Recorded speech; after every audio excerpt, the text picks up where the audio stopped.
नमस्कार, मैं शिवानी। रूबरू बिहार में आपका स्वागत है। चलिए बढ़ते हैं शाम तक की बड़ी खबरों के साथ। उससे पहले एक नज़र अभी तक की टॉप 3 खबरों पर।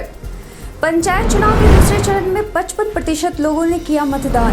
बालू की किल्लत से फिलहाल नहीं मिलेगा निजात।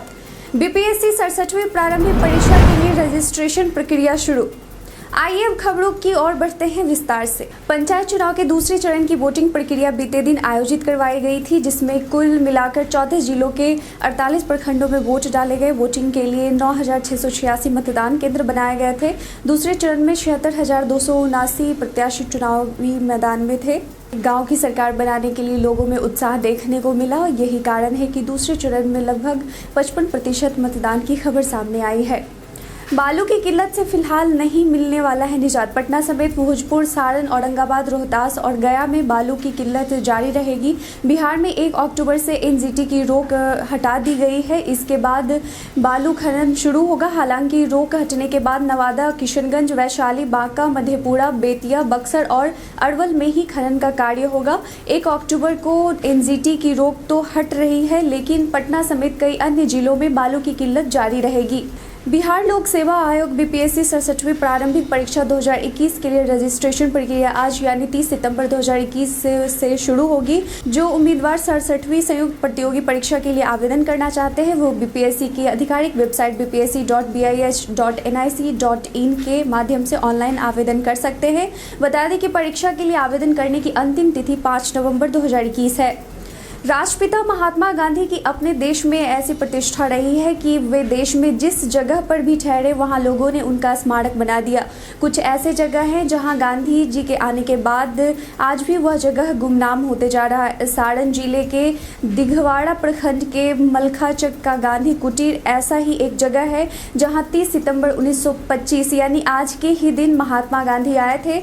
आज भी गांधी कुटीर किसी उद्धारक का इंतजार कर रहा है। यह कुटीर उस समय खादी उत्पादन में देश भर में प्रसिद्ध था। यहाँ की उत्पादित खादी कपड़े की अलग पहचान थी। कहने को तो गांधी कुटीर में खादी कपड़ों का उत्पादन होता था, मगर यह परोक्ष रूप से क्रांतिकारी गतिविधियों के संचालन का प्रमुख केंद्र था।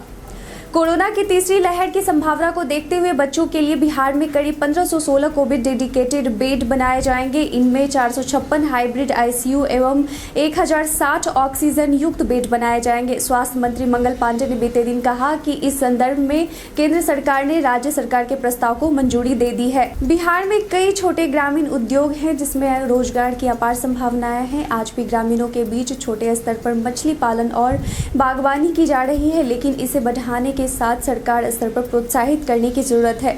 पीजी भूगोल द्वारा आयोजित the association of geographers Bihar and Jharkhand के 22वें कॉन्फ्रेंस के मौके पर टीएनबीयू के प्रतिकुलपति प्रोफेसर रमेश कुमार ने कहा कि ग्रामीण उद्योगों के विकास में ये रोजगार महत्वपूर्ण योगदान देंगे। बिहार में जातिगत जनगणना और विशेष राज्य के दर्जे को लेकर सियासी बयानबाजी जारी है, लेकिन इन सबके बीच ही सूबे में चिट्ठी पर सियासत भी तेज हो गई है। नेता प्रतिपक्ष तेजस्वी यादव ने किसानों की समस्या को लेकर बुधवार को मुख्यमंत्री नीतीश कुमार को चिट्ठी लिखी। वहीं नीतीश कुमार तेजस्वी यादव की चिट्ठी को लेकर बीते दिन कहा कि उनकी चिट्ठी तो मीडिया में आती है। सीएम नीतीश कुमार की इस टिप्पणी के बाद अब तेजस्वी यादव ने इंटरनेट मीडिया पर लिखित चिट्ठी का प्रूफ दिया है। बिहार विधान परिषद की एक सीट पर हुए उपचुनाव में निर्विरोध चुने गए रोजीना नाजिश ने बीते दिन शपथ ग्रहण किया। इस मौके पर बिहार के मुख्यमंत्री नीतीश कुमार भी वहां पर मौजूद रहे। बता दें कि शपथ बिहार विधान परिषद के सभापति अवधेश नारायण सिंह ने दिलवाई। शहर में लॉकडाउन के दौरान कोरोना से बचने को जागरूकता के लिहाज से गीत गाकर चर्चा में आए दारोगा दिलीप कुमार निराला घूस लेने के मामले में फंस गए हैं। इस मामले में दारोगा पर प्राथमिकी दर्ज की गई है। भोजपुर एसपी विनय तिवारी ने दारोगा को निलंबित भी कर दिया है। एसपी के आदेश पर विभागीय कार्रवाई भी शुरू कर दी गई है। बिहार के बक्सर जिले में आज सुबह महिला यात्रियों से भरी हुई एक बस गड्ढे में पलट गई। इस हादसे में करीब 35 लोग घायल हो गए। घायलों को पीएचसी राजपुर में भर्ती कराया गया। बताया जा रहा है कि ड्राइवर को झपकी आ जाने के कारण यह हादसा हुआ।